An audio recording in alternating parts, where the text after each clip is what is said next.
Estos en el libro los van a encontrar como teoremas. Y básicamente los que quiero demostrar son dos. Uno es que la divergencia de un campo de rotor, o sea, el rotor dijimos que es un nuevo campo, ¿no? La divergencia de un campo de rotor es siempre nula. ¿Sí? ¿Cómo calculaba la divergencia? La divergencia era el producto punto del operador nabla, ¿sí? Por el campo, pero el campo es el rotor, o sea que acá tengo que reemplazar el operador nabla, cruz, el campo F, ¿sí? Vamos a demostrar entonces que esto es cero, ¿sí? Demostrar que esto es cero implica que si el rotor de F es un nuevo campo G, ¿sí? Lo que puedo decir, ¿se acuerdan? Ayer vimos que los campos que tenían divergencia nula en todos los puntos, como este que es idénticamente nulo, los campos decíamos que eran incompresibles, ¿sí? Porque los asociamos a un campo de fluido que no se puede comprimir ni expandir, ¿sí? O sea que este teorema lo que nos demuestra que todo campo de rotor, o sea, todo campo G que se genera como el rotor de un campo F, ¿está bien? Es un campo que va a ser incompresible, ¿está bien? Entonces, esta es una conclusión interesante, ya lo demostramos, pero lo podemos anotar acá. El campo de rotor es incompresible. ¿Sí? Y lo otro que quiero demostrar es que, de esto ya hablamos algo también, de que el rotor del gradiente de una función f, ¿está bien? Es igual a 0. En este caso vector porque el rotor es un vector, ¿sí? Es decir, ¿qué es lo que quiero hacer acá? Quiero calcular el rotor, ¿sí? ¿De quién? Del gradiente de una función f, ¿sí? Y esto también vamos a demostrar que siempre es 0, ¿sí? Este resultado es sumamente interesante porque los campos de gradiente, ¿se acuerdan cuáles eran? De algo charlamos en una clase anterior. Es decir, el campo de gradiente, si es un campo de gradiente, esta f minúscula se la llama función potencial, ¿sí? Entonces, si tengo función potencial y el campo viene dado por el gradiente de la función potencial, este es un campo conservativo, ¿sí? Lo que está diciendo este teorema es que el rotor de un campo conservativo es siempre nulo. ¿Está bien? O sea, la otra cosa que vamos a demostrar es que si el campo es conservativo o de gradiente, son sinónimos, ¿está bien? Decir que un campo que es conservativo o de gradiente es lo mismo, entonces su rotor es nulo. Bien, entonces la idea para terminar la teoría hoy es probar estas dos cosas, ¿sí? Podríamos, bueno, hacerlas en orden. Vamos primero por esa y después por esta. Para la A, bueno, voy a suponer que todas las derivadas, y en este caso como va a haber derivadas de segundo orden, existen. ¿Está bien? O sea que no tengo problemas con las derivadas.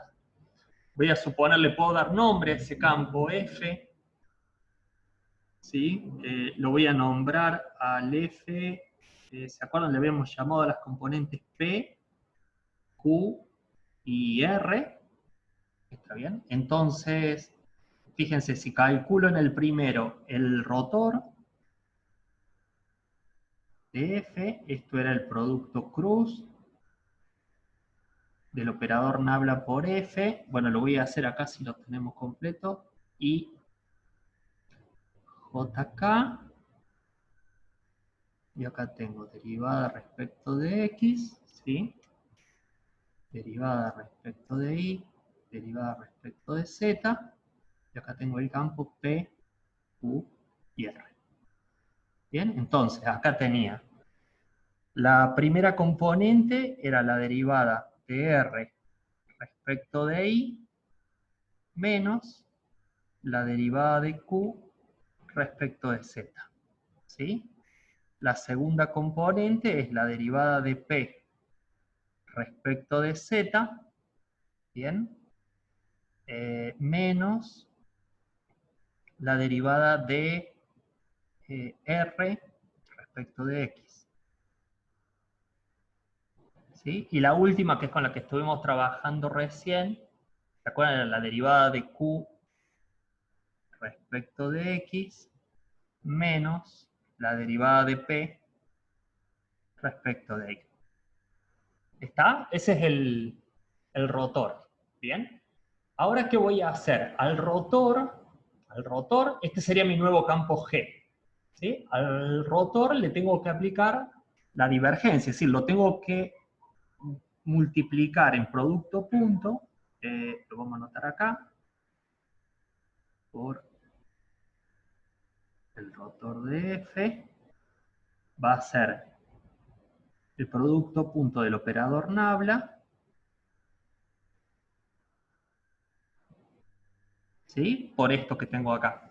Lo vuelvo a copiar en producto punto, derivada de R respecto de I menos derivada de Q respecto de Z, derivada de P respecto de Z menos derivada de R respecto de X y derivada de Q respecto de X menos derivada de P respecto de Y.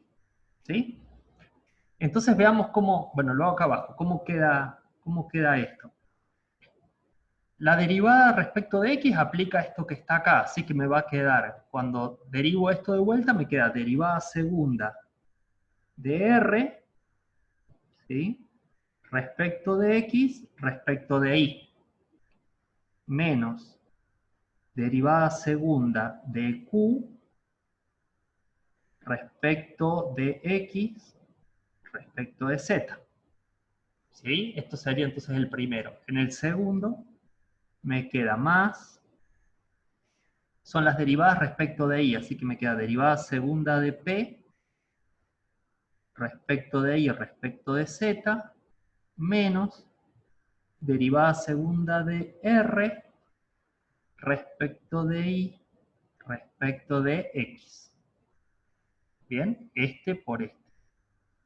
Más, ahora van las derivadas respecto de Z, así que me queda derivada segunda de Q respecto de X respecto de Z, menos derivada segunda de P respecto de Y respecto de Z. Bueno, si no metimos la pata acá, fíjense, si las derivadas parciales son continuas, está bien, y existen las de segundo orden, el orden de derivación no importa, es decir, la derivada segunda de R respecto de X respecto de Y es igual a la derivada segunda de R respecto de Y de X. ¿Sí? Así que esta que está acá la puedo cancelar con esta. ¿Sí? Lo mismo pasa con esta, la derivada de Q, acá tengo respecto de X respecto de Z, acá de Z de X, así que esta la puedo cancelar con esta. ¿Sí? Y bueno, me está quedando esta última que también se cancela, ¿sí? De Y de Z de Y, y esto de acá es igual a 0. ¿Sí? Ahí tenemos demostrado el primero, está bien, que es que todo campo de rotor tiene divergencia nula. ¿Bien? ¿Está? Lo que quedaría por demostrar ahora es que todo campo conservativo, o sea, todo campo de gradiente, tiene rotor nulo. ¿Bien? Entonces, no sé si hasta ahí vamos bien. Planteamos el otro. ¿Sí? Fíjense que ahora la f es un campo escalar, ¿sí? Porque es una función potencial. Entonces, el gradiente de f tiene como componente la derivada de f respecto de x, ¿sí? Derivada de f respecto de y derivada de f respecto de z. ¿Bien? Entonces, ¿qué debería hacer ahora? Debería calcularle el rotor a este gradiente. ¿Bien? Entonces vamos a calcular rotor. Planteamos acá. Vamos a calcular el rotor del gradiente de f.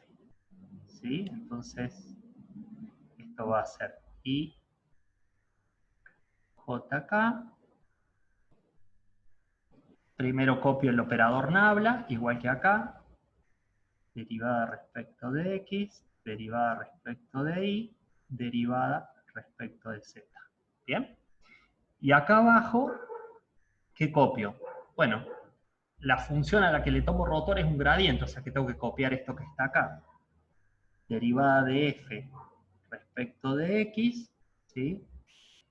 Derivada de f respecto de y derivada de f respecto de z. ¿Bien? Bueno, y ahora hay que hacer la cuenta. Fíjense, en el primero me queda la derivada de f respecto de z derivado respecto de y. Así que es una derivada segunda de f, ¿sí? Respecto de z respecto de y. Menos esto por esto, que es la derivada segunda de f respecto de z respecto de y. ¿Sí? Pero de vuelta, si acá las derivadas cruzadas son iguales, este término se cancela con este. ¿Sí? Eso es para la primer componente. Deberíamos ver ahora, bueno, qué pasa con las otras. Si no metimos la pata nos deberían dar igual. Es la derivada segunda de f. Acá tengo respecto a z, respecto a x. ¿Sí? Menos esta que es la derivada segunda de f, primero respecto de z, después respecto de x, ¿no? Y acá, bueno, las puse al revés en orden. Esta era zx, pero es lo mismo. ¿Está bien? Si estas cruzadas son iguales, esta y esta se cancelan, ¿sí? Me queda la tercera, que lo escribo acá abajo, que sería la derivada segunda de f respecto a y respecto a x, menos la derivada segunda de f respecto de x respecto de y. ¿Sí? Y pasa lo mismo que antes. Entonces de acá demuestro que esto de acá es nulo. ¿Sí? Las tres componentes van a ser siempre 0, con lo cual me queda demostrado que el rotor de un campo de gradiente o campo conservativo es siempre 0. ¿Sí? Ya algo de esto habíamos visto en la definición del rotor.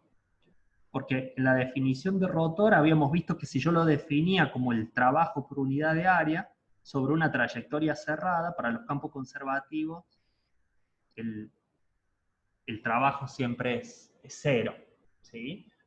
Entonces ya algo habíamos visto en ese caso. ¿Bien? Bueno, ahora lo terminamos de demostrar para las coordenadas cartesianas. Lo que después vamos a ver, vamos a demostrar un poco más adelante, es la inversa. Si todo campo que tenga, porque lo que demostré es que todo campo conservativo tiene rotor nulo. Ahora bien, ¿podría haber otros campos que tengan rotor nulo que no sean conservativos? Bueno, eso lo vamos a ver la próxima clase, pero lo que les puedo ir adelantando es que si el campo está definido para todo el dominio, la inversa también es cierta. Es decir, que si el rotor da 0, entonces el campo es conservativo.